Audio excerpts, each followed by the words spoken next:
Dear viewers of Madani channel, the number of heart patients is increasing worldwide. If precautionary measures are not taken on time, heart diseases can prove to be fatal for human life. Let's learn more about it in this report.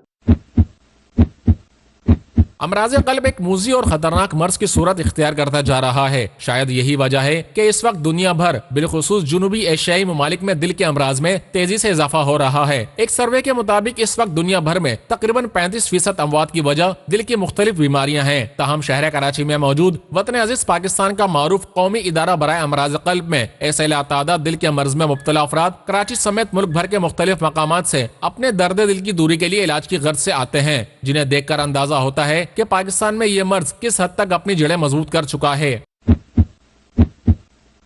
امراض قلب کے ماہر professor Tariq اشرف سے جب اس تکلیف دہ اور جان لیوا مرض کے حوالے سے پوچھا گیا تو انہوں نے مدنی چینل سے گفتگو کرتے ہوئے بتایا کہ دل کا مرض کینسر سے بھی زیادہ خطرناک ہوتا جا رہا ہے، جو کہ 20 سال کی عمر کے بعد کبھی بھی کسی کو نشانہ بنا سکتا ہے. تاہم شوگر کا زیادہ استعمال، سگریٹ نوشی، چکنائی کا زیادہ استعمال، ذہنی اور جسمانی سرگرمیوں سے محتاط رہنا اس مرض کی اہم وجوہات ہیں، جو کہ دل کی شریانوں کو بری طرح متاثر کرتا ہے اور دل کے دورے کا سبب بھی بنتا ہے. کینسر جو ہے نا، امراض جو ہے نا، صرف خوف ہے. کینسر سے آدمی صرف سن کے جو ہے نا وہ فوت ہو جاتا ہے. اس کے مقابلے میں دل کے امراض جو ہے نا وہ بہت زیادہ بڑھ ہیں اور کینسر سے بھی زیادہ موذی مرض اختیار کرتا جا رہا ہے. ایسوسیشنز میں اس کی ڈائبٹیز، ہائپر ٹینشن، اسموکنگ اور فزیکل ان ایکٹیویٹی، یہ ان چیزوں کو زیادہ بڑھاتا ہے اور دل کے ایشوز کو، ہارٹ اٹیک اور انجانے کی صورت اختیار کرتا ہے. امراض قلب میں مبتلا مریضوں سے جب ان کی بیماری سے متعلق پوچھا گیا تو انہوں نے بتایا کہ ذرا سی بے احتیاطی نے انہیں اس تکلیف دہ اور جان لیوا مرض میں مبتلا کر دیا ہے. اس دوران دل کے عارضے میں مبتلا ایک شخص نے امیر اہل سنت دامت برکاتہ العالیہ سے دعاؤں کی بھی درخواست کی ہے. میں بیٹا امراض قلب میں ہوں، ہارٹ پیشنٹ ہوں. تقریباً 2007 سے اس بیماری سے میں فائٹ کر رہا ہوں.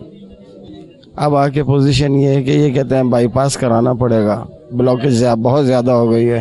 اور کچھ کھانے پینے کی ایسا کہ بہت زیادہ چکنی چیزیں ہو گئیں، بڑے کے گوشت ہو گئے، ان چیزوں سے لاپرواہیاں تو خیر ہوئی ہیں، اسموکنگ وغیرہ یہ وہ جس کی وجہ سے وہ بتاتے ہیں کہ یہ مرض ہے. تو خصوصی طور پہ باپا سے جو ہے تو دعاؤں کی درخواست ہے.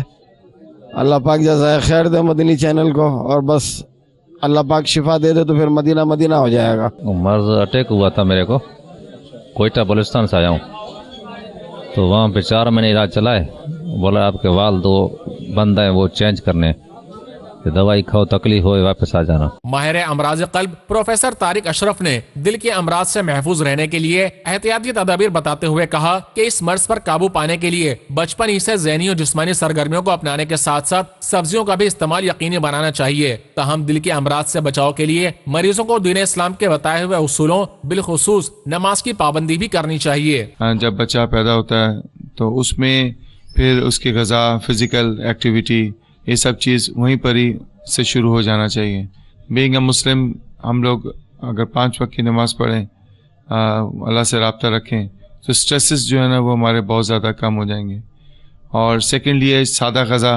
ہمارا مذہب ہم کو سکھاتا ہے کہ سادہ غذا آپ کھائیں، بھوک رکھ کے کھائیں، تھوڑا سا پیٹ بھر کے آپ نہ کھائیں، اور فزیکل ایکٹیویٹی کریں. یہ بھی ہمارا مذہب سکھاتا ہے کہ آپ فزیکل ایکٹیویٹی جتنا آپ کریں گے اتنی آپ کی ایکسٹرا ایبڈومن جو فیٹ ہے وہ بھی کم ہوگی اور دل کے امراض بھی کم ہوئیں گے. ماہرین کے مطابق جس تیزی کے ساتھ یہ مرض اپنی جڑیں مضبوط کرتا جا رہا ہے، اس کے برعکس اس مرض پر جلد قابو پانے کا طریقہ احتیاط سے بہتر شاید ہی کوئی علاج ہو، کیونکہ احتیاط علاج سے بہتر ہے. اور اگر احتیاط نہیں برتی گئی تو دل کی یہ دھڑکن آہستہ آہستہ موت کے دروازے پر دستک دینا شروع کر دے گی.